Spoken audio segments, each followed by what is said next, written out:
Okay, call the meeting to order. Didn't take as long as I thought it would.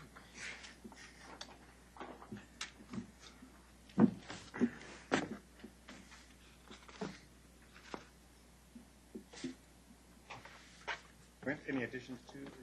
Yep, in a second. Okay, go ahead. Any additions to the agenda? Highway signs? That's not an addition That's to the all you agenda. need to That's say, Brent. That's a repeat of the agenda from the previous meeting. Previous business. Yeah. Well, no, just, I got two items. One of them is Glen Park, and secondly, self-serve gas stations.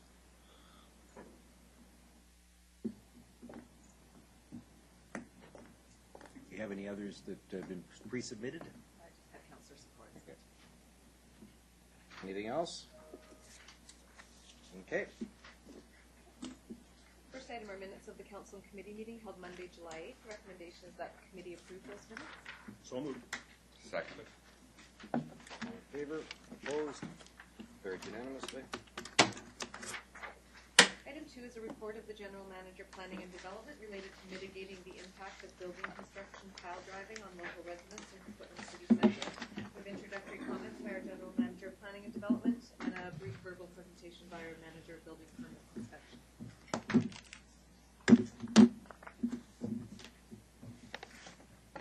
Mr. McIntyre. Good afternoon, Mayor and Council. We're really quiet tonight and listen hard. Well, hear and probably feel the effects of If you go up to Joyce Fordyce's office. I can see even better over that side of the building. So obviously this presentation today of the report is very timely, and Council's aware it's been sort of an ongoing issue with the construction in the city centre and the need for pile driving complaints that come in.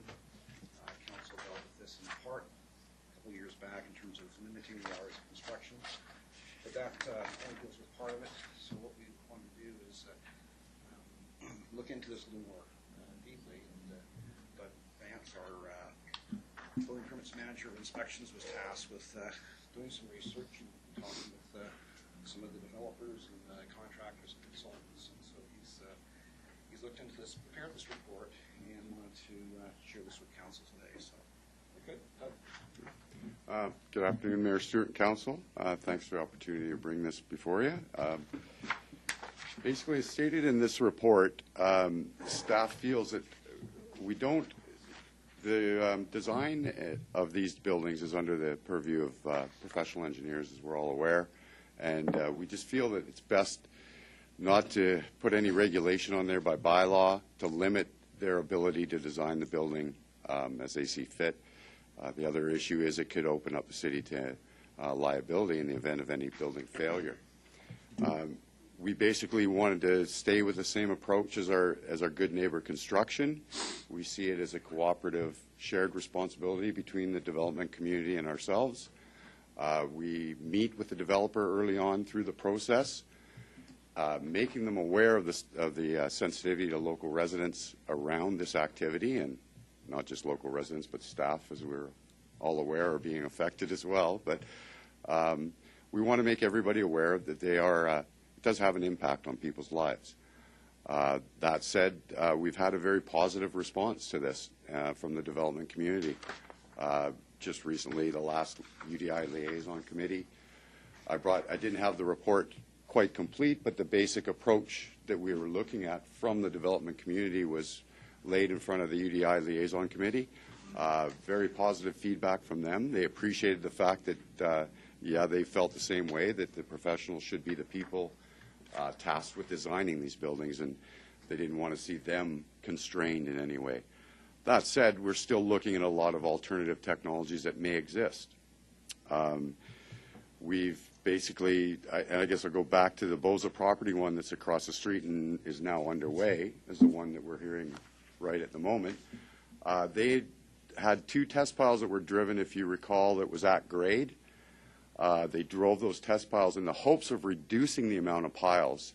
If they drive the test piles and then give it time for the piles to they sit there for a while, they actually compact the ground around them. Through that, if they leave it over time, they can then go reassess them by redriving them and then seeing if they can reduce the amount of piles required to facilitate the building construction. In this case, they were, in fact, pretty successful. They said about, right now they're anticipating about 20% reduction in the amount of piles that they would have had to do at the start. So we facilitated that by allowing them, issuing the foundation permit. They also attempted to use some sound dampening pads. Those weren't quite as successful as we had hoped. Right now, of course, they did other issues, and I think Mayor Stewart brought it to last council and committee in regards to the truck wash that they've done. They have taken other measures, and they spent a significant amount of money on that truck wash system and the dewatering system. So again, they're looking at other ways to lessen the impact, not just of pile driving, but of all construction activities on the neighborhood. The good news is just recently, prior to completion of this report, and last week, we issued a test pile permit for the new Cressy site, the M3, which is the 44-story tower. Council may recall that there was a preload done on the M2. The sand stood there for quite a while. I think it was almost a year or a little more than. They did look into that very early on, or whether they could preload for the M3, but the preload would have probably been as high as the tower. So that probably wouldn't have worked too well. We would have had a sand blockage of Pine Tree Way. But they didn't quite get there. But what they did find is a local company, and I believe this was brought up a little while ago. They're called Resonance Technology International. It's a local company. They're on Brigantine Drive in Coquitlam. They use a sound frequency, a vibration, to actually advance the piles into the ground. We don't know if this is going to work in the soils that we have here. We have quite in the consultant's report attached, there's quite a bit, they call it a cobbly layer, basically Coquitlam potatoes. And they don't know if it's going to work here. It would be more suited to an area like Richmond or near the Fraser River, where it would just go a little silty, sandy type soil where it would go down. We're hopeful that this will work. This program is scheduled for September. We've been invited to go and have oversight of the process. So we will be following it quite closely. And once the results of that they're at our disposal, we'll bring something forward to council. Okay. Cool. It was a couple of years ago that we actually did something unusual and passed a Saturday morning bylaw that says, no, you can't be more responsible. We're going to make you more responsible by law. And that's just because pile driving has an impact. And so our role can't be to design the buildings, and I agree with that. Our role has to be in setting the conditions that apply to builders, whatever technology they use, so that the neighborhood doesn't get the kind of impacts we've seen. Our city center is going to be magnificent, but these are the early days, and these are the challenges. So let's make sure we mitigate them as much as we can. What about Councillor Hodge? Yeah, I was just going to say, certainly we have some challenges with the geography here and the soil that we have here, and it's a lot, I guess, of just from over time what has been deposited here, and now that we're building our town center here. I was going to ask a little bit more about the alternate technologies, and I'm glad you touched on it, because I was aware of this company locally as well, and some of the alternatives to just sort of basically pounding these the piles down into the ground. And it's certainly it's a challenging site that we're working on. We've got to build these right, and this is what the engineers are saying has to be done. But I'd really like us to see if there's other ways that we can put these piles into the ground without just pounding all day long. And this is going to become more of a challenge as we build up, as more and more people are affected. I know that we went through this years ago, and now in the last 2 years we have that many more people, and we have people that are working shift work, and they're the ones that are mostly affected, because there's really no good time to be pounding these things into the ground, but it has to be done. So I'm happy to see that on this one across the street we've been able to reduce it by 20%. But I really want us to see what alternatives, and certainly if this frequency one works, that would be ideal. So yeah, please see what else we can do. As Doug said, we've had this conversation with the development community, and they're receptive to it. Yeah. In most cases, it's yesterday's customers could be today's complainers. So they have a motivation as well. We will, Doug's working with this local company with Cressy to see if that is feasible and workable for the soil conditions here. And we will keep UDI informed as well along with the council on these things and sort of help move things along, advance the science. And I'm really happy to hear they're trying to work with us, and I think that's good. And they recognize that this is an inconvenience to our residents, but it's something that's got to be done as we grow. Thank you. Thank you. Councilor O'Neill. Yeah, thank you. Yes, and as we grow, I was just going to say this is kind of growing pains, I guess. I mean, this will be a short-term thing. I'm glad to see that you're looking into all the different possible things that might be done, and with respecting the sort of jurisdiction we have, and primarily respecting the fact that we have to ensure the buildings are safe and meet all the codes that are out of our control. I have just a couple questions about how much more we can expect. The report does say that there's a finite number of sites requiring piles. I'm glad it's finite, but that could be 1 million. Do we know how many more sites roughly that we're looking at, 10 or 12 or something like that? In all honesty, it would vary depending on where some redevelopment may occur. Basically, the general principle from the consultant when I spoke to him, the verbal thing was it's almost like a line down Pine Tree. If you get to the other side of Pine Tree, you're pretty much okay. You can go with spread footings, raft slabs. So the east side of Pine Tree? East side of Pine Tree.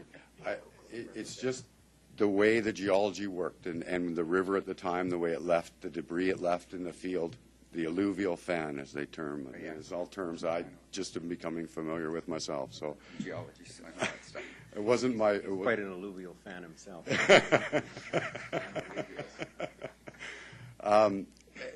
Generally, Puerto Rico. basically, if you recall, Henderson Center was a raft slab, which is just a big, large slab, and lots of reinforcement concrete, and up they go. Across the street, piles.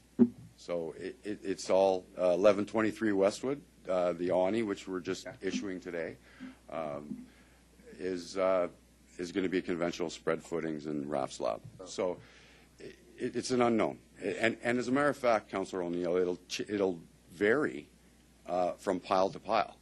So you could have a site, and it could be one pile will just go down and get to the place where it's solid, and no problem. The next one takes them forever. So it's an unknown.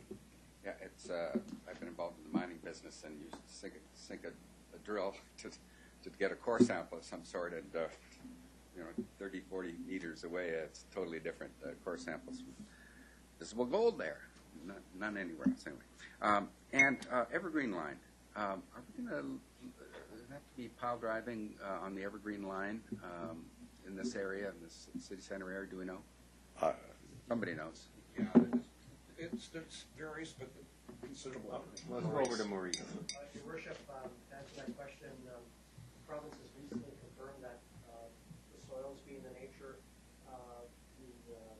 we'll have to require pile driving as well, and that's the only reasonable option available for the support of not only the guideway columns, but also for the stations. So you will see the section, our latest information we received from the province is you will see the entire section from West Coast Express up to the Douglas station here. It will be all in piles based on the latest information we have. Okay. So again, growing pains, and speaking of pain, short-term pain for long-term gain, I hope. So it's something we have to go through. Thank you. Bird in the hand and all that. Councillor Reid. Thank you. I think this is important enough that I would like Dan McDonald to do a piece that we could put in the paper on it, and a substantial piece. I think it would be worthwhile to let folks know that the place here that was chosen in '76 when they put the big, before us, when they decided to do, or before me anyhow, when they decided to put town center there, and or the regional thing. I remember at the time Don Buchanan said that probably the most we'd ever get in that area because of the riverbed was about 5 to 7 high-rises. Do you remember that, Lou? He thought we'd never get spring up the city that we have. But I think that's an interesting fact to start with, and I think it is growing pains, and it is, you can think of a really neat headline, I'm sure, but I think the history and how it's going to evolve, and then a sprinkling of some of the new technology that we're trying, so that the folks really get an idea of, you know, where we're at. I think that would be a really nice piece to put in the paper and something substantial. Thank you. Rasmussen. Well, thank you. Good report. You know, we had this about 3 years ago or so, came in with some suggestions for it from different things, and what I really liked is the report on all the different types that are out there, some that can work and won't work within our soil conditions. And I went to the groundbreaking ceremony for the Cressy M3, Mayor Stewart and Councillor O'Neill, and I talked to the site manager for that site, and we were talking about the piles and how the soil conditions, but also the depth of the piles and how far they down have to go. I mean, you're talking about 30 to 40 meters for that tower going down and the change in the soil conditions. But the willingness from Cressy and them to look at alternate ways of doing this and are open to it was very encouraging when I had that conversation with them. The one thing I did see in the report and the conclusions is that consideration should be given to using drilled shafts on a more regular basis as a way to mitigate some of the issues there. And I talked about that, and he said that can work, but he says when you get into the depths that you have to go in the height of the building, it changes. So what I like about your report is the ongoing work and flexibility that the development industry is showing about this issue, trying to find solutions, but also with staff recognizing the soil conditions in this area. And I think we're far further ahead today on where we were, and I think there's some good ways of dealing with this. And I like the report. I thought you did a good job of researching the issues, and it gives us that framework for moving forward. So thank you. Absolutely. This was an absolutely magnificent place to put a city center in every way from the point of view of planners and Parks and Rec, and it wasn't chosen, though, by geologists, was it? No. Yeah. So we'll make it work. All right. Move recommendation? Second. All in favor? Thank you. Opposed? Carried unanimously.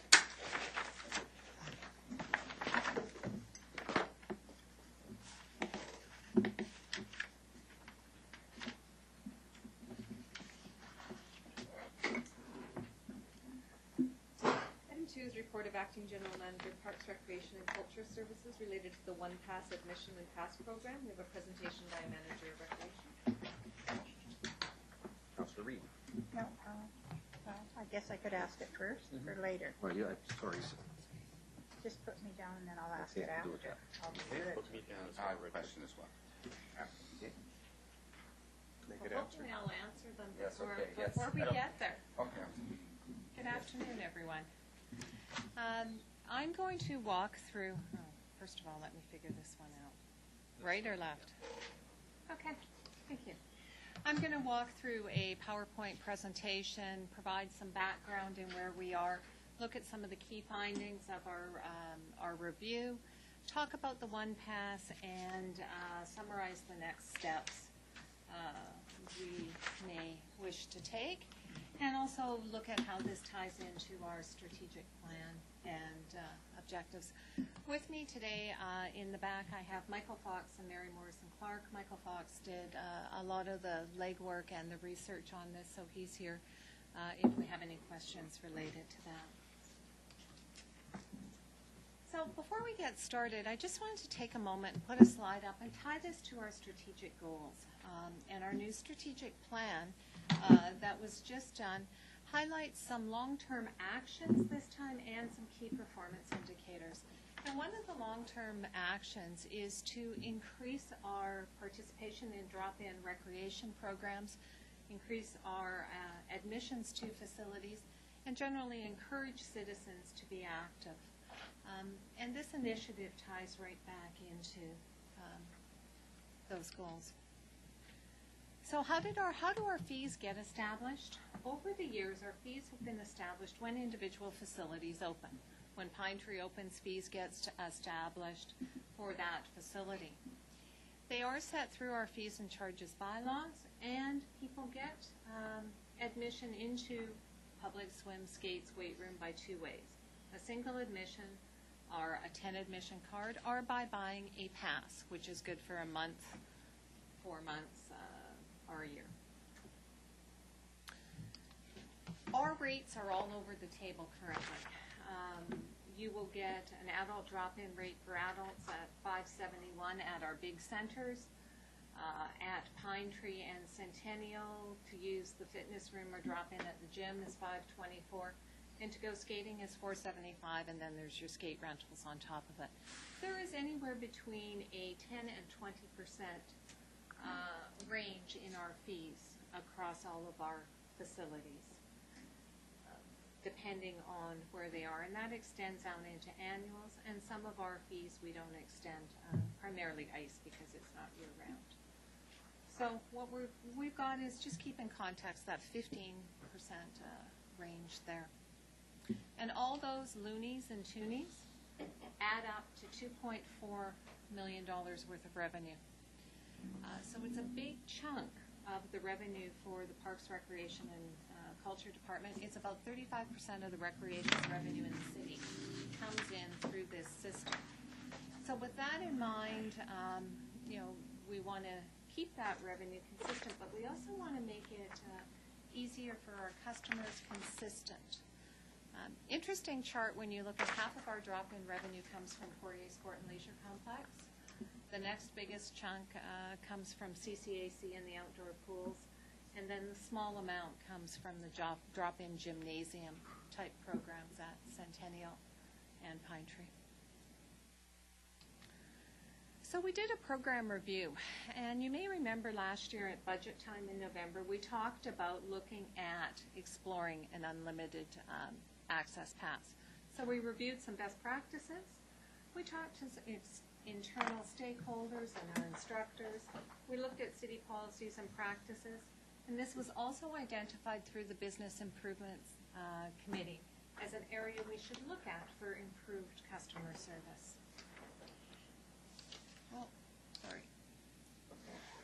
So some of our key findings here were that the users really were asking, and many of them are asking for expanded drop-in opportunities. There is a perception that we have red tape around our admissions. If you have a pass for CCAC and Poirier Sport and Leisure, you can use it most everywhere. But if you have a pass for Pine Tree, you can't use it at the pools. If you have a pass at Poirier, it doesn't cover drop-in skating. So the perception is there's some red tape. And people really want the flexibility to participate at more sites. Interesting, those municipalities who have similar programs have reported that the revenue stayed consistent, but the big win has been the increased participation. People are participating more and participating across a variety of activities. So what does the One Pass include? One pass, one card, countless opportunities. It includes access to 15 hours of public swimming 7 days a week. It includes all public skating sessions, not skate rentals sessions. It includes access to all city weight rooms, so not just the two large ones, but the ones at Pine Tree and at Glen Pine. It includes drop-in programs, and those are programs when you can show up at the door and enter. Just if you could point the microphone or speak toward the microphone, or put it on the other side of you or something, because I'm worried that we're going to get an email from somebody at home. Sorry about that.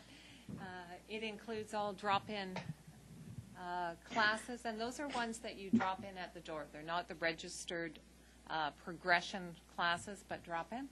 And drop-in sports, such as basketball on Sunday nights at Centennial. So looking at one pass, one fee, multiple opportunities. So with that in mind, the left-hand column here is currently what we have, And the right-hand column is some proposed direction we're considering from staff.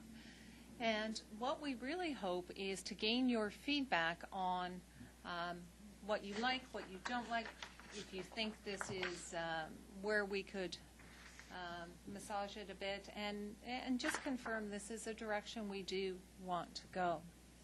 So currently, when you come to usability, passes aren't valid at every facility. Some, if you buy them at Pine Tree, for example, you can only use it at Pine Tree. So we're proposing that the passes be valid at all civic facilities, all facilities we operate. We're proposing that we move to a consistent price, and we establish a new 50 drop-in. So if you never want to go to a pool or an arena, but you use all the gym programs, a monthly pass may not be the best for you. You may be best to do a 50 drop-in card.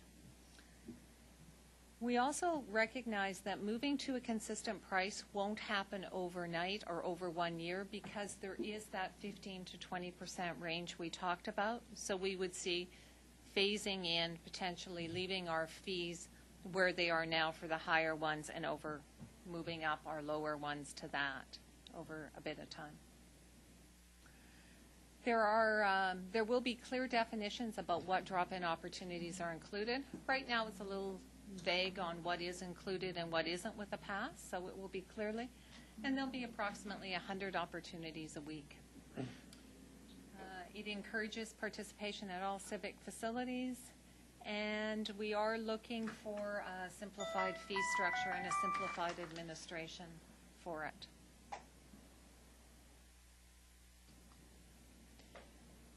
So based on your feedback today, and what we envision is an implementation in 6 months, January 2014.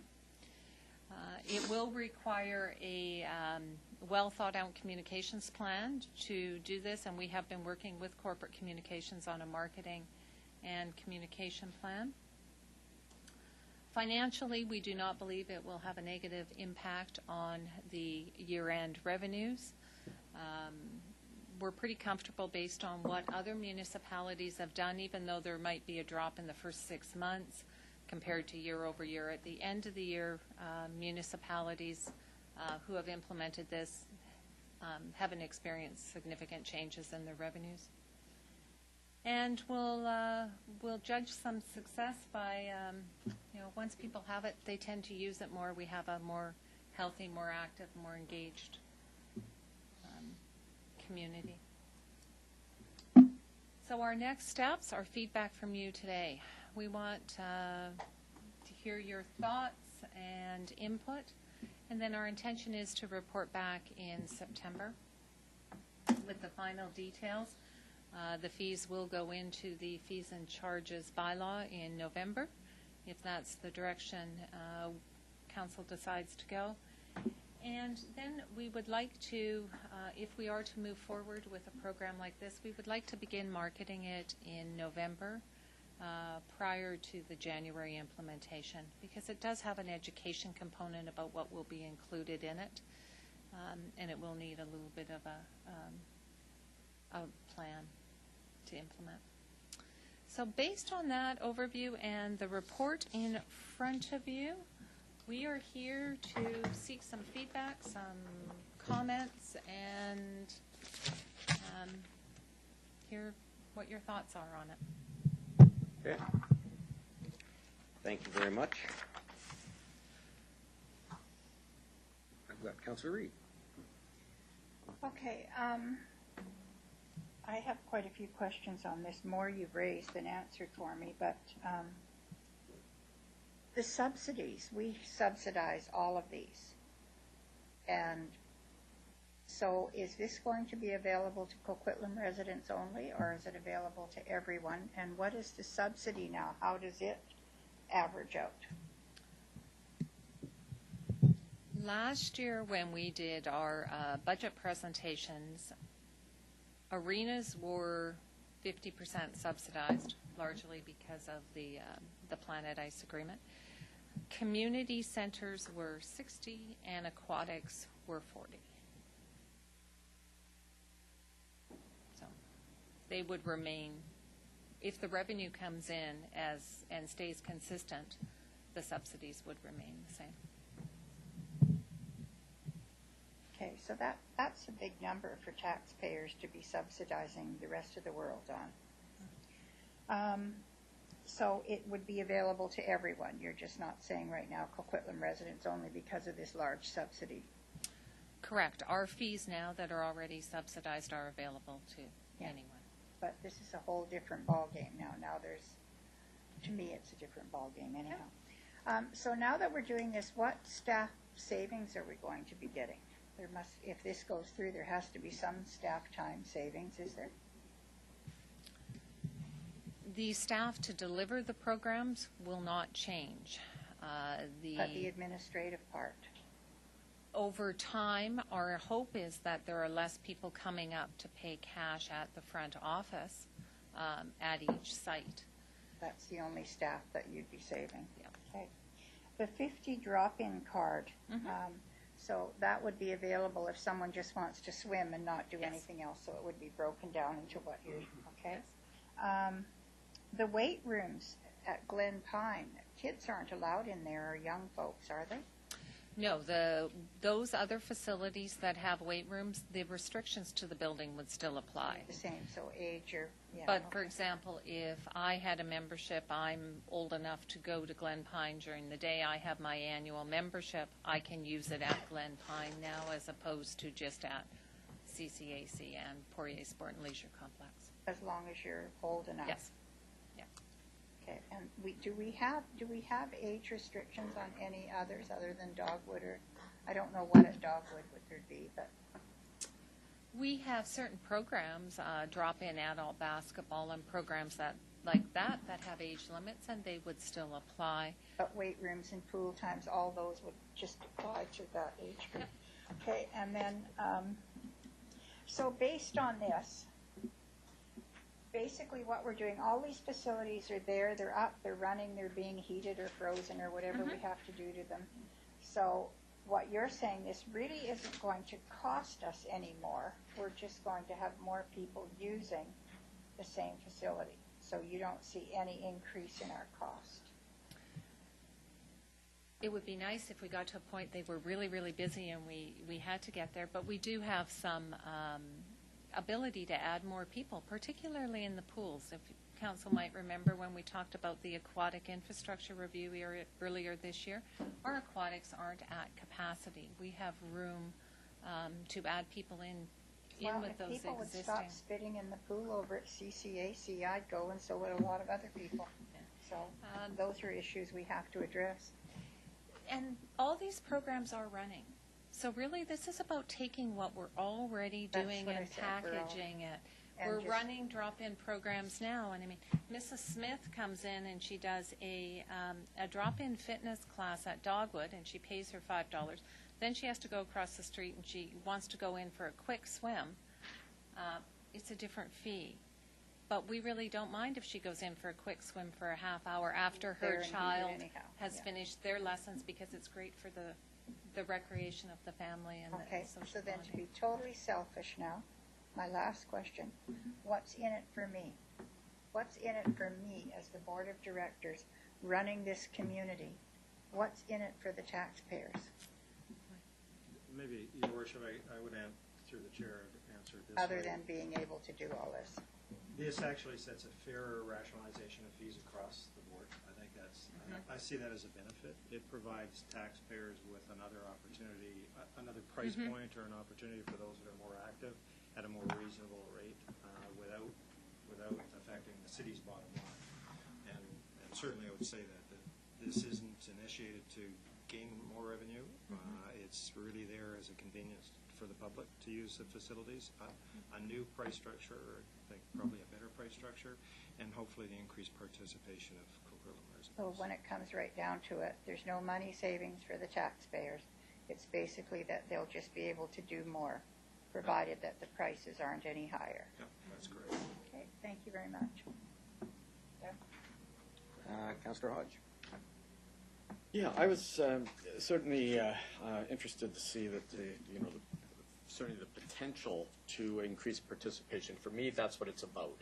I think we've got to get our seniors out, get them active, get our kids out and active. And I think that if they have the pass in hand, there's a greater chance that they will use it.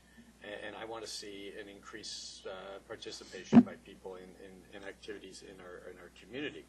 I was also intrigued by the possibility of eventually expanding this to do a Tri-City Pass, and I think that that is something I'd certainly like to see explored.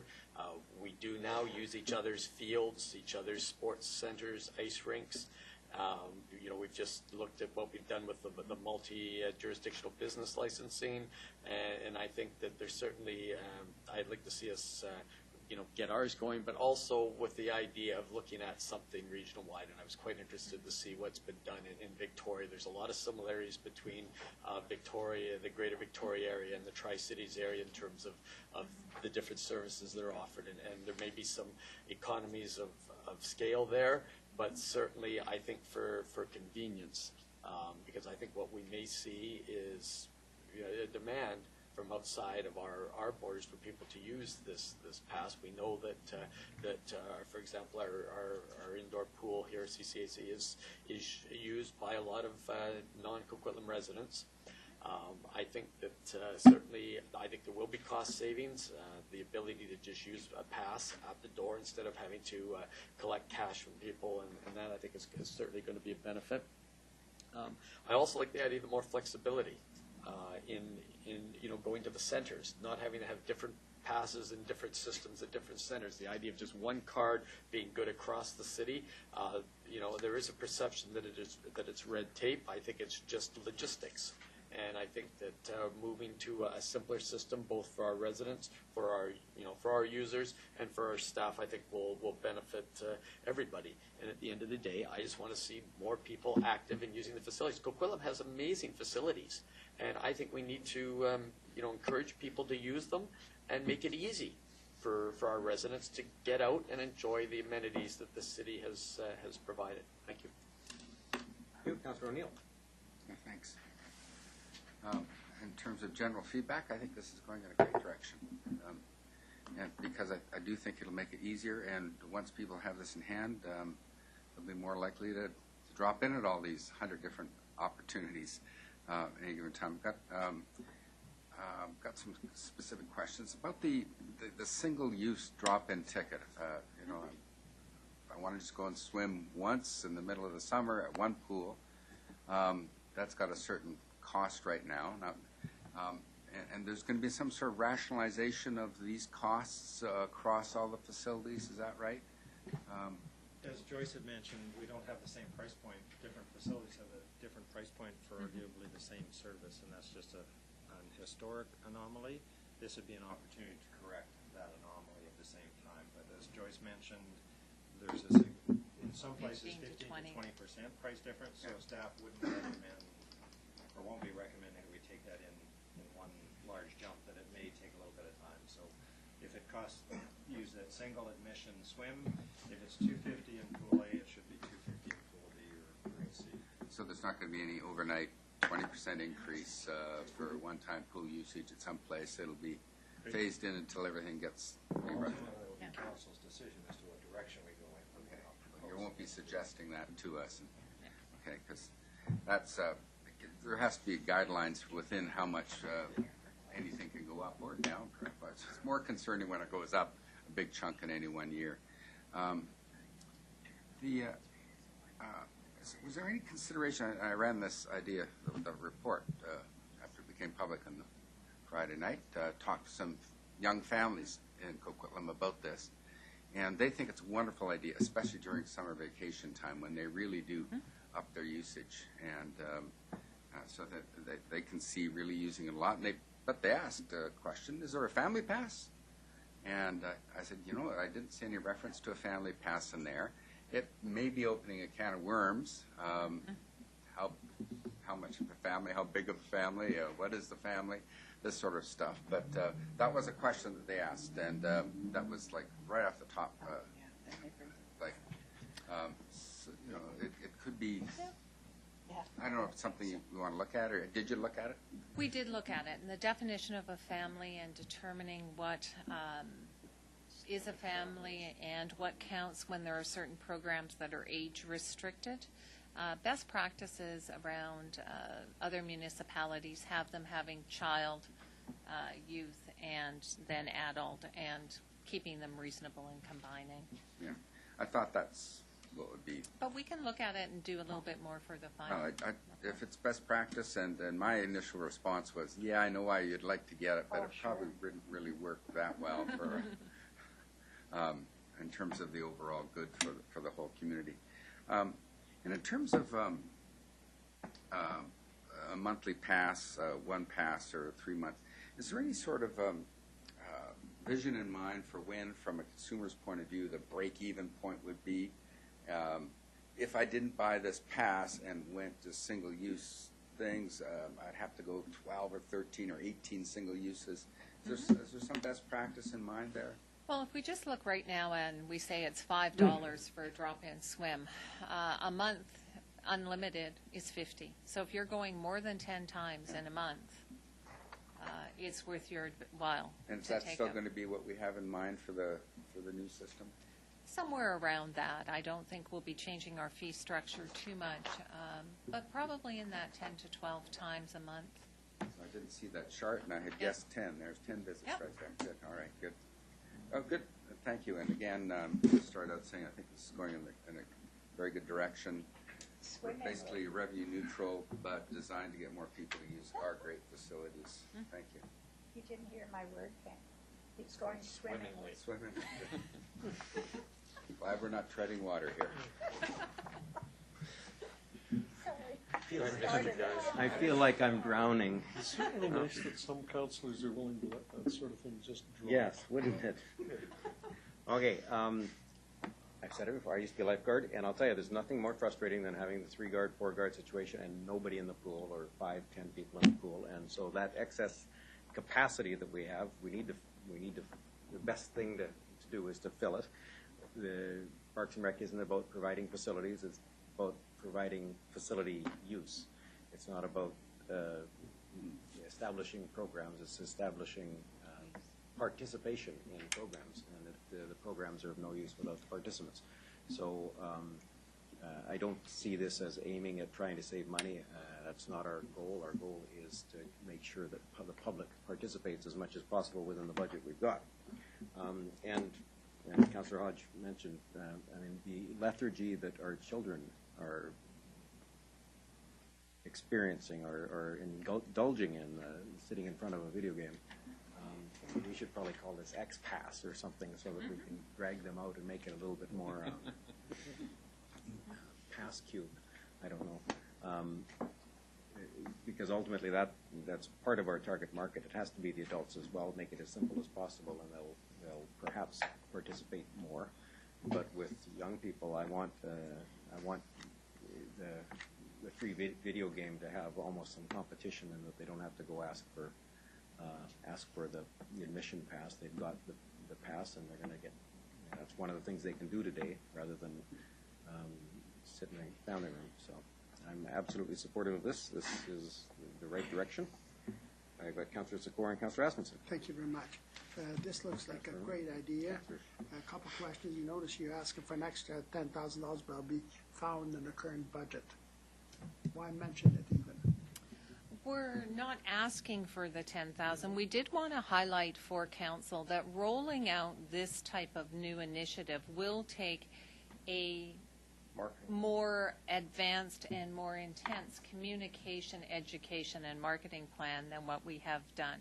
So we will be pulling some resources from elsewhere and cutting down on some of our other advertising to ensure that we are providing a first-class launch of this program, and we will find it within our existing budget. Just wanted to raise the attention that we're not going to just, if council wishes to do this, we're not just going to put it in the leisure guide and hope people understand it. We're going to really make an effort to educate the public on what it's about. Okay, and then secondly, this seems to be like it'd be a great staff saving if you go to one kind of pass rather than to a whole raft of passes that we have today.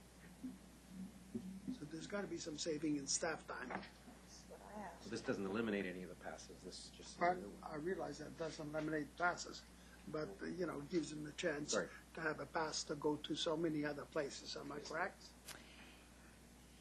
If everyone was to have a pass, Yes. we wouldn't be needing to collect cash at the front desk. You're still going to have people coming up that are going to pay cash. Over time, I hope we do see the savings at the front desk, but you're still going to need someone there for when they pass to verify and things like that. Okay, thank So you. there is the potential, just we'll have to review Thank you it. very much. Thank you, and I've got Councillor Asmussen. Well, I think this is great. I like the direction of one pass. You know, with our work in the city, our cutting red tape, simplifying how people can use the city, I think this is a key to simplifying the use of our facilities and gaining greater usage of the facilities and getting our community, as we do the Get Active program, getting them more active, I think. So there's a lot of benefits away going from this. This sort of reminds me about going to the library pass, where you can go to other libraries and use a pass, and that convenience that's in there. We have a lot of cross-city usage right now, and I don't think that's going to, even with the one pass, I don't think you're going to have a whole horde of people coming from other cities that aren't already here using our facilities. And I think Councillor Hodge and I would say that, you know, we've used Hyde Creek and their facilities in Port Coquitlam for a long time. So the idea eventually moving to maybe Tri-Cities, I don't think there's any cost loss to our taxpayer, but a better, more efficient use of all our facilities and getting people more active. So I just want to touch on what Councillor Hodge said earlier. I think that's, I want to see this go. I think it's a good, I thank staff for coming with this direction. I think it's going to be, and I look at cash sales and I talk transit when we introduce pass. You know, I think maybe 20 to 15% of the people now since we introduced pass in the last 10 to 15 years pay with cash.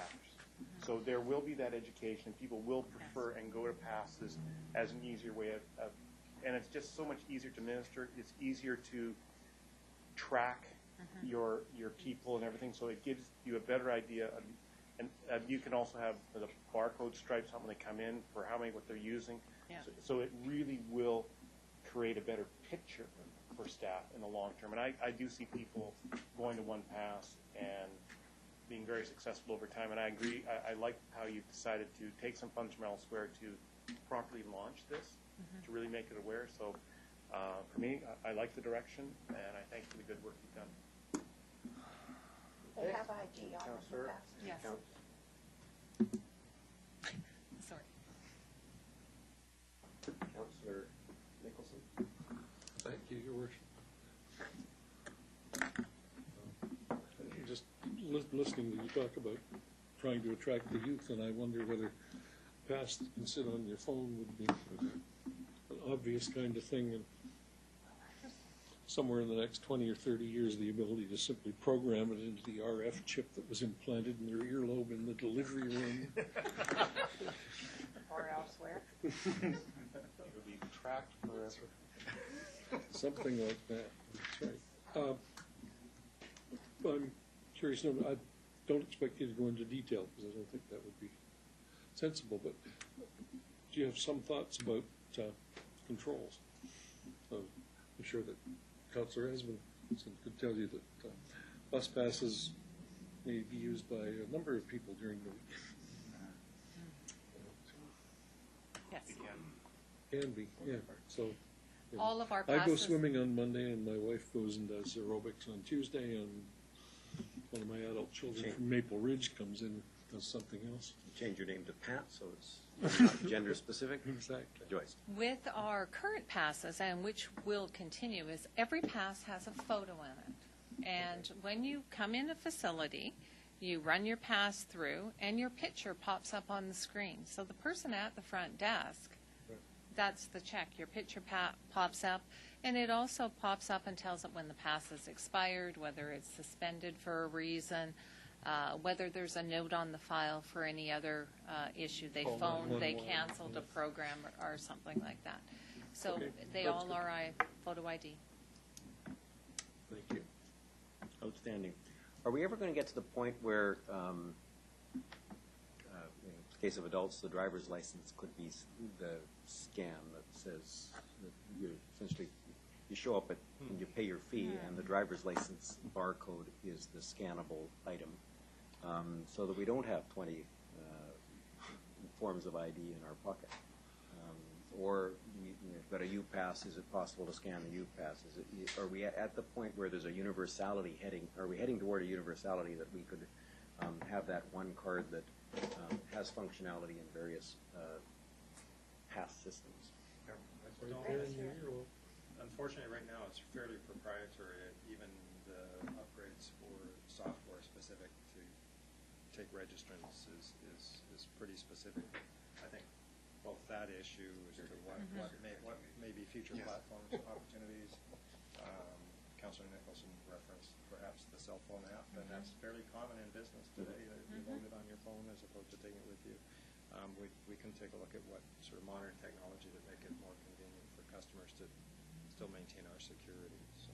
Yeah, I mean, if my boarding pass can be on my iPhone, surely something else as simple as this should be able to be there. But I still think that the card-based systems we need to be heading towards some kind of a single card for all the frequent flyer points we're party to. Yeah, for next year, it'll be a 30th anniversary of 1984. Perfect time. Absolutely. Sounds good. So we've heard from the conspiracy theorists. Are there any other thoughts on that? So based on the feedback I have heard, and we have a staff group have heard today, we will put some final work into this, build in your comments, and our intention is to come back in September with the final program so that we can start working on the marketing of it in November. Thank you. Outstanding. Thank you. Recommendation is to receive. Second. All in favor? Opposed? Carried unanimously.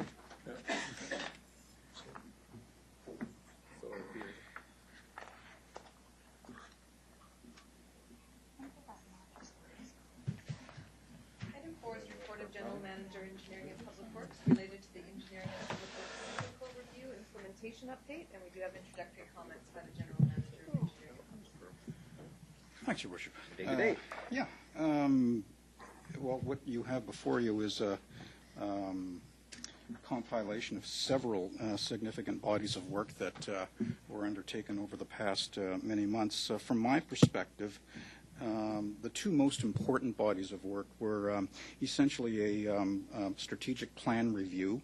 In your report, you'll see that resulted in an action and accountability plan. Redefinition of the department's mission, definition of goals, metrics for those goals, work program priorities, all tied to the city's corporate strategic plan. The other most important body of work in my mind is a management and development program that really raised the bar on individual understanding of preferred styles within the team, raised the bar in communication, really defined how people came across outwardly and what they were feeling inwardly in order to increase that, that sense of team. Really, my final comment, because I am leaving, is to really publicly thank the senior management team of the engineering department. And if they're here, and if they can just stand, please, for acknowledgement. They all worked hard over the past many months on developing this program. Stephanie, Mark, Catherine, Dana, and Jamie. And I just want to publicly acknowledge the quality of those individuals that you have running major divisions for the city. They're hardworking, they deliver results, and they also deliver wisdom. Thank you very much. You stole a bit of my thunder because I was going to close this item in a few minutes with our thanks to you, because your retirement, your impending retirement, will leave a void in your department.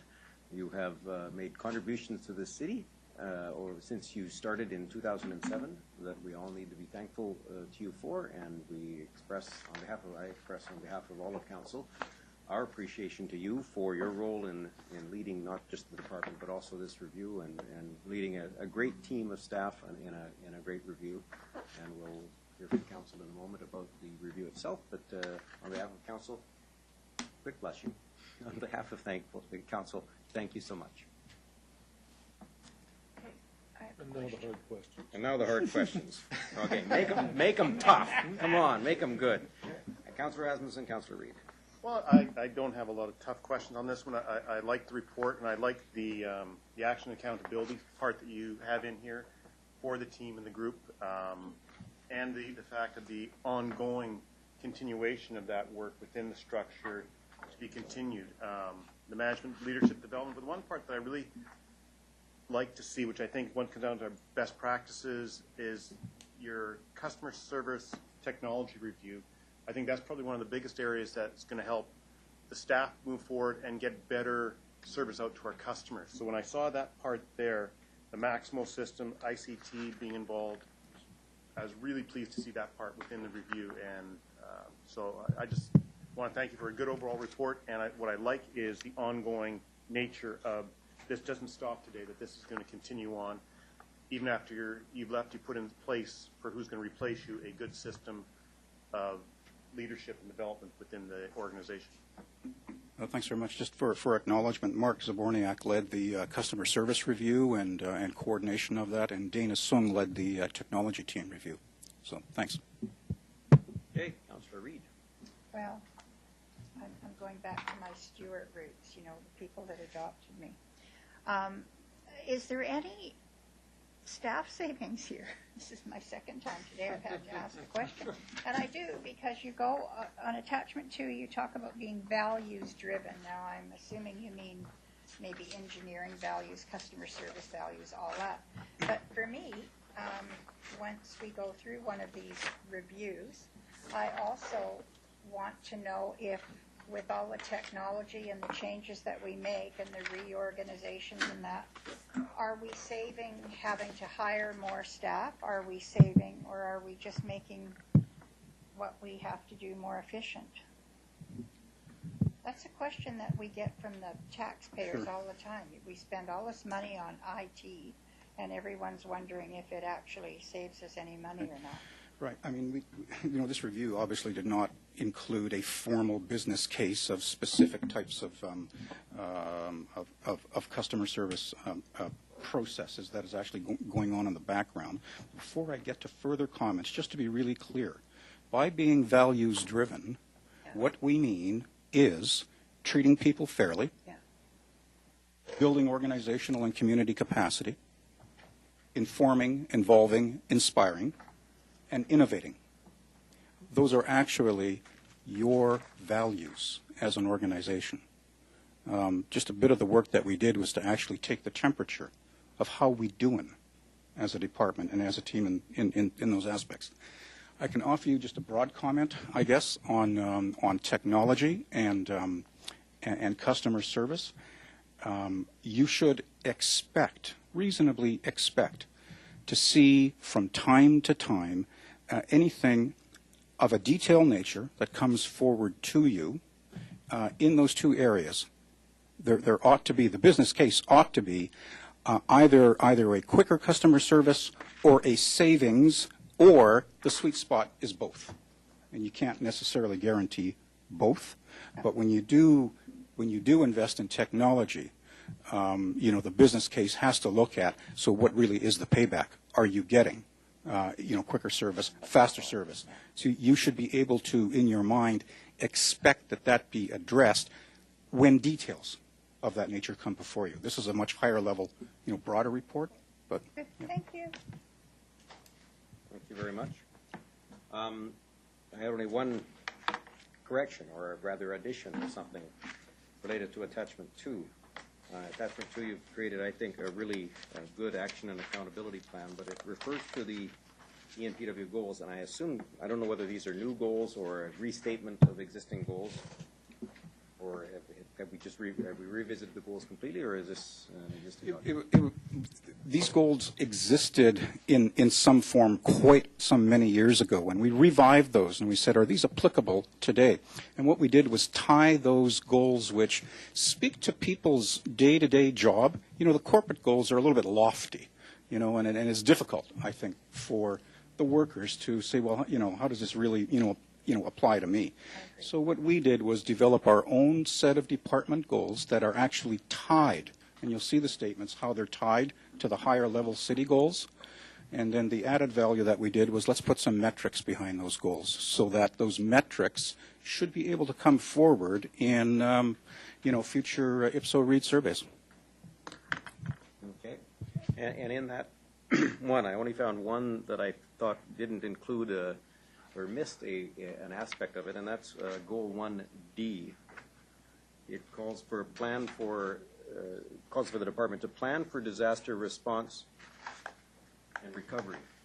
And I think, as you know, for example, I've been working with a dozen other mayors across the country with the insurance industry on a number of elements related to extreme weather events and the challenge that communities are facing with more and more of these, just witnessed in Calgary and in Toronto, of course. And that is on the pre-event side of it, whether we can build more resilient. And so I was looking for something that reflected that, perhaps plan for disaster resilience, mitigation, risk management, response, and recovery, all five of them, because the first three, obviously, I think is stuff that we're going to have to do in the coming, or communities that wake up, we're going to have to do in the coming months and years to make ourselves less likely to suffer the kind of damage that we've seen, multi-billion-dollar damage we've seen in other cities. No, thanks, Your Worship. I mean, very good comment, and we can include those. My recollection of the chat that we were having at the time was our response plans are pretty reasonably up to date and robust, and we exercise them at least a couple of times a year. So we're in pretty good shape from a response perspective. The chat that we had within our management team was, what about our recovery plans? And that's so. But there are other issues that you've just mentioned that we should be addressing as well. Well, making us more resilient to those kinds of weather events, obviously, will make it so we don't have to respond as much, or we don't have to recover as enormously as Calgary has had to. Calgary wasn't as much an extreme weather, but certainly Toronto was an extreme weather event, and we see those more and more. For example, in Saskatoon, for example, they've had 3 200-year floods in the last decade, so it's hard to call them 200-year floods anymore. So I think we have to recognize as communities that there's more that can be done to make us resilient to this stuff. So I thank you for that. Any other comments? Move the recommendation. Seconded. Councillor Reid and seconded. All in favor? Opposed? Carried unanimously. We'll move to other business. Which item was Councillor Asmussen related to highway signs? Yes. Thank you. Thank you. Well, we've made our issue to the province, and it's been 4 to 5 months now, and on the highways, we haven't seen any of the change in signs. I still get frustrated every day when I'm going between King Edward and Schoolhouse, and people seeing a sign there saying, right lane, or the number 1, for low heat.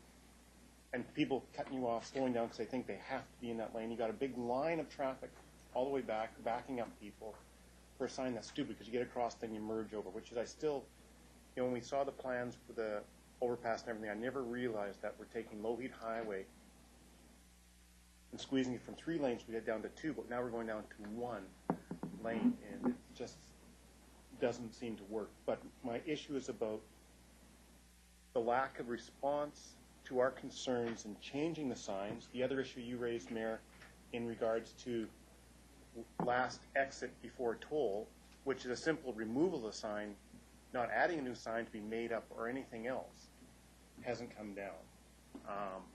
It's a frustration. It seems to me that there's a lack of willingness or respect to get it done. I would encourage maybe that we pull in the resources of our 3 MLAs and have them from on the government side go in there and see if they can help. But my other thing is the frustration, Mayor Stewart, is this seemingly bureaucratic policy that they have about not putting Lougheed Highway or Maryhill Bypass on the signage. And you had United Boulevard sign from the freeway on there that makes not going anywhere. It's not telling anybody. And it sort of reminds me when I got hired at Transit, all the buses at Transit were standard steering. when they got the replacement trolleys in 1982, they came in with power steering. They were taken out and put in standard steering because there's a policy of the guy in safety that said, you'll oversteer. We can't have power steering. It won't be safe enough. But every other company in the 1960s put in power steering because it was somebody's policy. Gets bureaucratically and doesn't get reviewed. I look at this policy about not having the name and the number on the same signs and being too confusing. If I'm driving down, I look at a sign and it says Low-Heat Highway 7 and it says Maryhill Bypass 7B, I'm looking for if I'm going Low-Heat Highway, I'm looking for the Low-Heat Highway. I'm not going to be confused by the Maryhill Bypass or whatever side. I'm looking for that clear distinction. And so I'm just, it's been coming up again and again. And I know we had from Councillor O'Neill and yourself about the highway along the freeway. I'll let Councillor O'Neill and yourself go back to that one again. And we're not helped again by highways putting another light on the Brudan overpass, as you pointed out before, Mayor Stewart. And the traffic backup that's just exasperated along that area. It's just frustration, and I'm raising this again just because of my frustration in nothing getting done. And I know you had a meeting with them. They made comments to you to make some changes. They weren't willing to do the Low-Heat Highway Maryhill Bypass, but they did say they were going to do the other things. And it's frustrating, Mayor Stewart. I share the frustration, as you know. When I met with them, though, let's put it a little bit in context, because when I met with them, they said, it's going to take several months to get through this. We're going to do some early stuff quickly, and that was the signs that said Maryhill Bypass use 7B, Low-Heat Highway use 7, and those signs went up almost immediately. They do have 2,400 signs on this corridor, and that's why this sounds like a defense of them. It isn't. It's simply a recognition that they told us back when we met with them that this is going to take months to get through this stuff. My frustration is the next round of signs are starting to go up, and they're odd. This is one I took on the weekend. This is a part of the road that's not open yet, so I was actually beyond the line. But it says that if you're getting off the freeway, if you take those lanes, that'll lead to Highway 7, which is Burnaby. Yeah. There's no one that's going to take the exit from the freeway onto Highway 7 if they're going to Burnaby. No. They're doing that if they're going to Millardville, the superstore, the corridor along Brunette, that sort of stuff. But they're not. If they're going to Burnaby, they're going to stay on the freeway for another 2 kilometers. And the other one is the new trucks only exit, and it doesn't identify United Boulevard. Everything else identifies United Boulevard, but that one identifies Fawcett, which is a two-block dead end. And so the trucks only to the 2-block dead end, or the other ones is to Burnaby. So how do I get to Coquitlam? I don't know. I'm really not tempted to actually ask them to please show us the entire program and let us try to figure out what's wrong with it. But it's embarrassing that these decisions seem to be being made someplace other than Lower Mainland by people who don't drive in the Tri-Cities. So we continue to have concerns, express concerns. I know that it's going to take some time. I don't know if it's the prudent approach right now to go back and say, we know you said it wouldn't be till September, but it's not done yet because we're not in September yet. But, pretty close. But no question. But oddly enough, TI or Kiewit, when they put up the big reader board signs that direct people how to get around the current mess, because they've taken away the exit from 7B, from 7 to 7B, they use Maryhill Bypass, the name Maryhill. They use the name Low-Heat because they know that no one's going to know what they're talking about if they put 7B up there. Only the Highways Ministry staff used 7B, and I actually asked Mayor Clay from Port Moody if he knew what 7B, 7A, and 7 were, and he got one of them right. 7 was Low-Heat. He didn't know what the other one was. And the third one's 7A, which is his main street. He didn't realize that it's called 7A. He thought it was called, I don't know, Barnett. Barnett Highway. So, could we have one of their sign guys come out here and we'll take him? I'll drive. or let him drive. Let him drive. But it's bad. So, no question. And I accept entirely the comment. It's the right. I mean, we have to do more work apparently to get them to understand the issues here.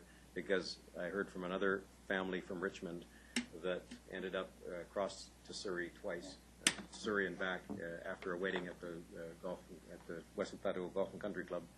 And I went out the next morning. I realized someone had taken down one of the signs that says "last toll," and moved. And so now the only sign that says "last toll," last exit before toll, is after the exit. And so you're told that you're now on the toll highway. You know. But you still see a lot of people, even about just. I just have the floor, so I thought he had the floor. Did you just not take over the floor? Okay. I didn't take over the floor. No. Were you answering his questions? He'd raised some questions Oh, I'm sorry. I thought because he you were mentioned making- me about a dozen you were- times. I thought you were making your presentation. Okay. No, I was just Okay, fine. concurring. And the last comment I'll make, just before I finish, is the fact that we have a lot of people, when it says last exit, that turn right at Schoolhouse because they're afraid to continue on because they think they're going on an X. And as people are turning at Schoolhouse, going on Woolridge and going back, they're going, oh, so next I can't go this way. It's so confusing. Yeah, it is odd that Lougheed Highway, in order to stay on Lougheed Highway, you have to take an exit from Lougheed Highway when you're eastbound, but on the westbound side, you just stay on Lougheed Highway. Same 2 lanes, but you stay on Lougheed Highway. Thank Did you. you want something, Councillor O'Neill? Yes, I just did want to reiterate an issue that I raised a few weeks ago, and it is about exit 44 eastbound off of number 1. And it's not just that 7B isn't identified as Maryhill bypass. After the initial exit, it's simply not identified anymore. There's no, the way it is now, you just start seeing signs for 7 and 7. 7 United Boulevard and 7 somewhere else. They've left a B off of at least one place. And so if you're unfamiliar with this, if you're looking to get on 7B, of course you can't go directly now. You've got to go all the way north onto United Boulevard to come. That's the way to do it. But there's no help for you to do that right now. You have to actually really know where you're going. And if you're just trying to follow the signs, you will get lost. Absolutely. It's a terrible situation. You won't, after you take the initial exit, the next time you will see a B, if you just keep following sort of the main road, which is 7, will be way over there after you've already missed the 7B exit you're supposed to take. You will be on 7, not able to get over to 7B. And it's about, there it is there. This sign here says... There's the one that should have a B on it. Yeah. So 7 East, 7 United Boulevard, that 7 should have a B on it, and it doesn't have a B on it. Yeah. And it's wrong, actually. It's wrong. And it's in the wrong spot as well, because if you take that exit right there, you end up in the construction yard. And so you really need to ignore it and turn that way, and then... Yeah. So it's not just inconvenient, it's not just maddening, it's really dangerous. Oh, yeah. Very dangerous. Terrible. So, warning. Yep. Absolutely. Anybody else? We will take that as writing again. Yeah, I was going to mention something. The fact is that, they got Coquitlam, that they're an American outfit that's building everything. And I don't think that there's anybody in the provincial government, highways department, paying much attention. I think they get paid to build it, and they put up the signs as they see fit, the way I can see it, because certainly a lot is missing. Every time there's a council member, every 2 weeks, or every week is bringing up something that's wrong with the highways department. So I don't think for 1 minute that the provincial government is paying any attention whatsoever to this one. Well, actually, the provincial government's the one designing the signs. The Kiewit has nothing to do with the sign design or location. Actually, that's all programmed by Ministry of Highways, Transportation. Mr. An option to proceed. TI Corporation is responsible for the construction and the operation of Portman Highway 1. Mike Proudfoot is the CEO of TI Corporation, and my suggestion would be to invite Mike to simply listen to what is being said about signage in the Portman Highway 1 corridor, particularly the signage that is within and adjacent to the city of Coquitlam. And I'd be happy to make that happen. In the words of my Uncle Patrick, make it so. Sorry, it's a Star Trek reference. Yeah, right. That's why I like you. Yeah, that wasn't the real Star Trek. Same forehead. Yeah, it was stop.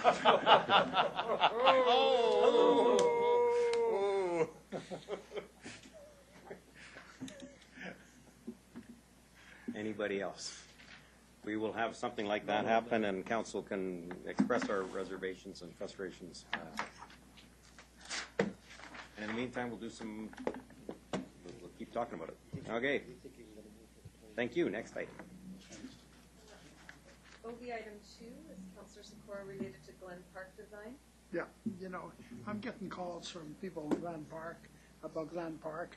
I think what we're suggesting that phase 2 have a water play park design in there, and they're totally opposed to it. They're saying, why have a water play park in Glen Park when 2 blocks away in the Coquitlam Saturday you got a water play park? Now, to me, I would suggest that maybe a washroom is more affordable and probably a lot less than a water play park, and that should be in our design, in our second design, in a stage 2 design, rather than the water play park. And I think all this should go to the public again for public consultation before anything else is done in phase 2. That's my wishes. And also Glen Park, if you go there every morning, the parking lot at Glen Park is jam-packed. There's nobody in Glen Park, there's nobody in the doggy park, there's nobody anywhere. But that parking lot, you cannot get a parking spot. And I'm wondering who's parking in there. Why should we should be policing it and issuing tickets for people that are sitting there that are not, because I'll tell you, the last few days, it's been jam-packed. There's no parking spot whatsoever to be had, including a couple cars that are legally parked to begin with. Okay? Okay. Councillor Reid on that? On that parking lot, if we could put a sign up that said no overnight parking, all the apartment dwellers would have to take their cars out. They wouldn't be able to park there overnights because they don't have enough parking in their building. They're only there in the daytime. They're not there at night.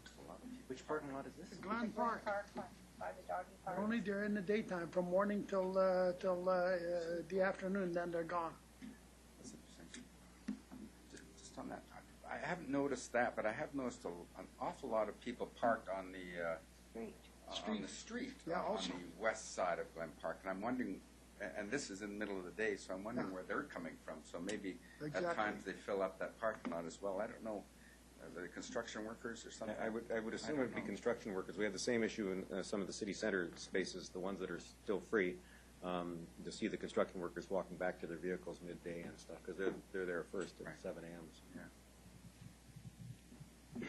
Anybody else? Okay, that's Glen Park.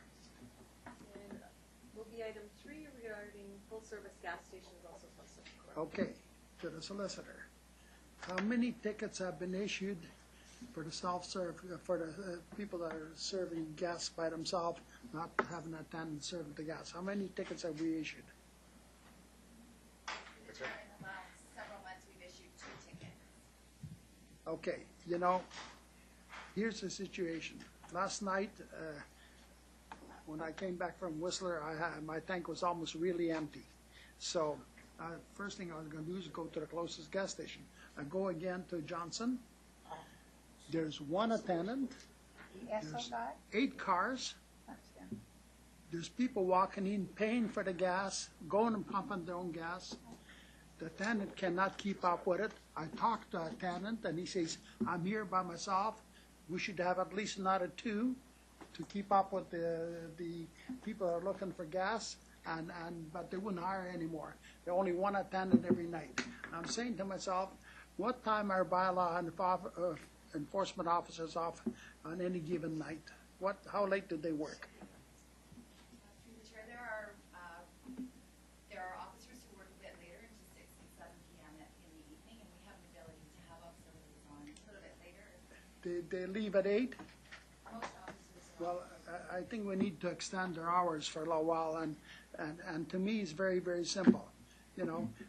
Last night, I did not gas there. I sat there for 15 minutes. You think I could get a gas attendant to come and give me gas? Not at all, because they weren't even paying attention. And then I walked inside. The guy's there taking the cash, And frankly, he wasn't interested. He wasn't interested. He says, the boss says there only going to be one attendant here each night. And after I filled up with gas, I went to all the other gas stations in Coquitlam. And every one of them had a minimum of 2. And not a lineup of cars like on this one. This gas station is a very, very busy gas station. Now, to me, what is going to, here's the situation with me. I've brought this up 2 or 3 times. I'm not going to bring it up again. Very simple. I would like to see a ticket issued every night because they're insistent that there's only going to be 1 attendant. Secondly, if that fails, I'm going to serve a notice of motion that we bring them to the council chambers and see why we can't lift their license. Because they're just totally ignoring what we are standing for.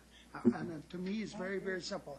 Either do that or get rid of the bylaw that we have. One or the other. But certainly, these people in there in that gas station, they have no intentions of hiring any extra help.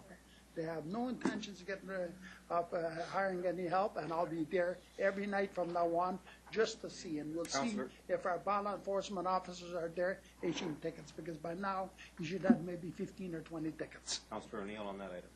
No. I thought you were taking him up on it. No. We'll wait till it happens.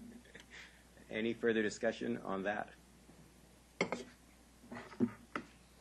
you. No motions? Nope. Okay. Madam Clerk. That's it. Move we adjourn. Second. All in favor? Opposed? Carried unanimously. I have an item I'd like Heather here for.